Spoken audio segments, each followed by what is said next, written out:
Bienvenue sur le MOOC digital de l'école EPSA Ville de Paris. Nous sommes aujourd'hui avec Nils Siazios-Manoff au Cube, centre de création numérique à Issy-les-Moulineaux que tout le monde connaît.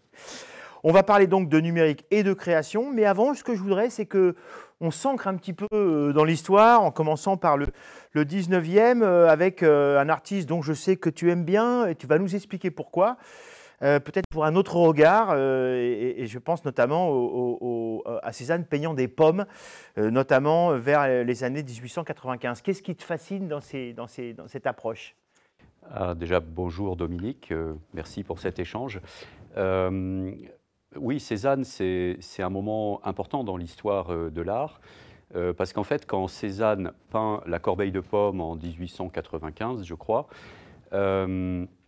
il est au sommet de son art, il a 50 ans, il est prof aux Beaux-Arts, il maîtrise parfaitement sa technique, et il peint une nature morte qui a quelque chose d'étrange, quelque chose de bizarre. C'est quand on la regarde bien, il y a quelque chose qui cloche dans le tableau, il y a quelque chose qui cloche dans la composition du tableau. Et qu'est-ce qui cloche? C'est le fait que rien ne tient debout. Quand on regarde bien, la table est bancale, la bouteille de vin devrait se renverser normalement, elle devrait tomber. Enfin, il n'y a rien qui tient. Alors, est-ce qu'on peut dire qu'il ne savait pas peindre? Non, je viens de le dire, il était au sommet de son art. Alors, qu'est-ce qu'il a voulu dire en faisant ce tableau? En fait, il a superposé plusieurs perspectives entre elles. Donc, il y a plusieurs angles de vue dans le même tableau. Et qu'est-ce que Cézanne nous dit à ce moment-là? Il nous dit qu'on ne peut plus continuer à regarder le monde sous un seul angle. On ne peut plus regarder le monde d'un seul point de vue. Et en fait, ça vient révéler quelque chose de la modernité qui arrive avec l'industrialisation, la mécanisation industrielle, qui arrive avec l'électricité, qui arrive avec la vitesse, l'automobile, avec plein de choses, la photographie, plein de choses qui arrivent. Et en fait, il nous dit le monde devient de plus en plus complexe, on ne peut plus le regarder sous un seul angle, et il faut qu'on apprenne à le regarder de plusieurs manières en même temps. Voilà. Et ce tableau, de ce point de vue-là, est extrêmement révélateur d'un moment, d'une époque, qu'il nous fait ressentir de manière intuitive, émotionnelle, et c'est la force de l'art. Et le monde ne va pas cesser de se complexifier jusqu'à aujourd'hui. Alors, on continue pas à pas dans l'histoire de l'art. Je sais qu'il y a aussi une période que tu aimes bien, peut-être pour l'aspect transversal, avant même le numérique, c'est le Bauhaus. C'est une tendance de l'art que tu affectionnes beaucoup, je crois. Le Bauhaus, c'est une histoire absolument incroyable. C'est une école qui a duré 13 ans de vie, c'est très très court, et elle a eu un impact sur le monde d'une manière absolument colossale, puisque par exemple le design, on peut dire que d'une certaine manière, le design est né au Bauhaus. Cette école qui était à Weimar, qui a été créée par Walter Gropius, avec l'idée donc de créer une école extrêmement interdisciplinaire où on pourrait retrouver ensemble l'artisanat, où on pourrait retrouver la peinture, les arts plastiques, la danse, tout un tas de techniques, la tapisserie, etc. Une école également interdisciplinaire, hommes-femmes à parité, ce qui était à l'époque absolument... enfin, c'était pas simple du tout à mettre en place, parce que les bonnes mœurs, évidemment, n'acceptaient pas ça. Une école qui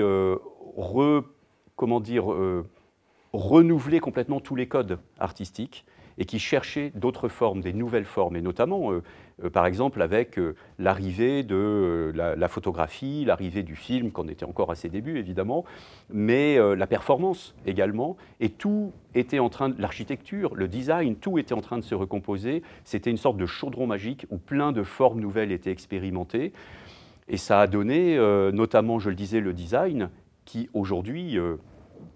encore aujourd'hui, a une économie incroyable dans le monde entier, un impact dans le monde entier. Et peut-être d'ailleurs que la promesse qui était derrière le design et derrière le Bauhaus, j'ai envie de dire, c'était la promesse d'amener le beau pour tous. Pourquoi? Parce qu'avec la convergence de la mécanisation industrielle, des beaux-arts et de l'artisanat, on allait pouvoir dupliquer de manière massive le beau. On allait pouvoir démocratiser l'esthétique et permettre que ces objets qui avant étaient réservés à des élites puissent aller dans tous les foyers. C'était une promesse absolument incroyable, c'était un levier d'élévation humaine fantastique. Ça a amené le beau pour tous. Peut-être que le numérique, dont on parlera après, le numérique, lui, qu'est-ce qu'il a amené? Il a amené une nouvelle rupture, une nouvelle bascule, une nouvelle révolution qui est le beau par tous, puisque chacun de nous, aujourd'hui, peut s'approprier des technologies créatives et devenir créateur de ses propres objets. Alors si on poursuit dans l'histoire de l'art, notamment du XXe siècle, autres possibles origines des arts numériques, on pourrait aussi considérer l'art cinétique, qui finalement existe encore au travers notamment de l'usage des moteurs aujourd'hui, ou l'art optique.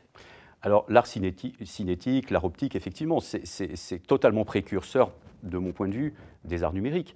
L'art optique, avec par exemple les mobiles de Calder qui, dans l'espace urbain, vont réagir, interagir avec les passants, avec le vent, avec le soleil, avec même produire du son parce qu'ils vont bouger, etc. Ça fait presque on pourrait dire un art vivant, un art qui réagit à son environnement. L'art optique, également, Vasarely, qui a complètement anticipé le fait qu'on allait entrer dans des mondes multidimensionnels, dans des réalités superposées, avec des trompe-l'œil, comme il savait très bien les faire, et qui ont complètement été précurseurs, finalement, des réalités virtuelles, des réalités augmentées, qu'on voit aujourd'hui dans le monde numérique. Donc, et d'ailleurs, l'art cinétique est loin d'être mort, hein, parce que vous regardez par exemple le collectif allemand Art plus Com, qui a développé tout un tas de choses, et notamment une œuvre magistrale, monumentale, qui s'appelle Kinetic Rain. C'est plus de 6000 petites larmes, j'allais dire, en métal, comme des gouttes d'eau en métal, qui sont suspendues à des fils et qui sont pilotées par ordinateur. Et en fait, on peut donner des formes, des mouvements, parce que chacune est pilotée de manière indépendante. Vous imaginez, c'est une œuvre absolument majestueuse qu'on peut trouver en Chine et qui séduit énormément de gens. L'art cinétique est loin d'être mort, simplement aujourd'hui il se marie avec le numérique et avec le fait que le numérique peut lui donner des comportements.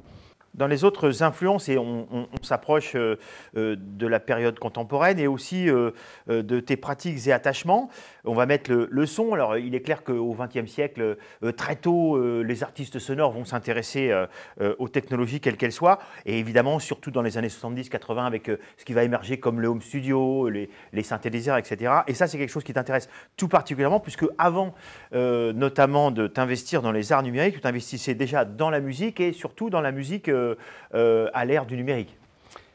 Effectivement, j'ai eu une première vie de musicien de jazz et très tôt j'étais passionné par ce qu'on appelle la MAO, la musique assistée par ordinateur. J'ai créé d'ailleurs les premières formations de MAO à l'Institut national de l'audiovisuel ou à l'Institut international de l'image et du son, donc j'étais vraiment à fond dans ces nouvelles pratiques.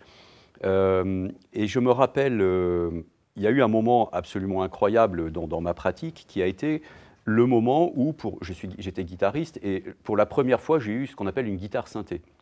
Donc pour la première fois je me suis retrouvé avec un instrument qui pouvait piloter d'autres instruments et qui était limité, je dirais, naturellement en termes de tessiture et de son et qui d'un seul coup, avec le système MIDI, pouvait avoir une palette de timbres infinie, pouvait avoir une tessiture d'orchestre, voire même aller dans l'infrason et enfin, vraiment dans dans un spectre extrêmement large. Donc cet instrument qui auparavant était limité, que je pratiquais depuis des années, d'un seul coup peut avoir des possibilités absolument incroyables. Ça pour moi, ça a été une rupture, évidemment, je ne pense pas que pour moi, ça a été une rupture extrêmement forte. Et quelques années plus tard, j'ai été au Media Lab à Boston, qui est un haut lieu de la création numérique, pour faire court, et des nouveaux médias. Et je me rappelle de cette visite du laboratoire de Todd Machover, qui est un espèce de génie de la musique numérique, pour faire court, et qui était en train de développer des instruments sans instruments, c'est-à-dire uniquement par le geste. Parce que grâce à des capteurs, on pouvait analyser la position, mais au micron près de la main, des doigts, etc. Et donc il y avait des virtuoses qui venaient des États-Unis, des quatre coins des États-Unis, qui venaient expérimenter ces instruments sans instruments, hein, donc purement gestuels. Et Todd Machover, j'avais assisté au Brain Opera, qui est un opéra qu'il avait composé avec des musiciens sur scène qui jouaient uniquement comme ça par le geste et qui maîtrisaient parfaitement leur instrument. Bon, bah, évidemment, quand j'ai vu ça, j'avais 20 ans, quelque chose comme ça. Pour moi, ça a été une rupture énorme.